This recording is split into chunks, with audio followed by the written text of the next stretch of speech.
மாத வயிற்று வலியால் அவதியடைந்து வந்த இளைஞர் விரக்தியில் வாழ்வை முடித்துக் கொண்ட சம்பவம் அதிர்ச்சியை ஏற்படுத்தியுள்ளது.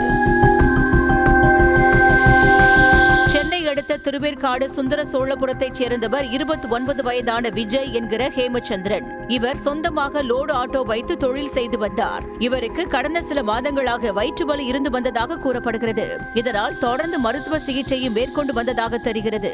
எனினும் எவ்வளவு சிகிச்சை அளித்தும் வயிற்று வலி சரியாகாததால் மனமுடைந்த ஹேமச்சந்திரன் அவரது வீட்டில் உள்ள அறையில் உயிரை மாய்த்துக் கொண்டுள்ளார். தகவல் அறிந்து சம்பவ இடத்திற்கு சென்ற போலீசார் இளைஞரின் உடலை மீட்டு பிரேத பரிசோதனைக்காக அரசு மருத்துவமனைக்கு அனுப்பி வைத்தனர். இவருக்கு திருமணம் ஆகாத நிலையில் ஏற்கனவே ஒரு பெண்ணை காதலித்து வந்ததாக கூறப்படுகிறது.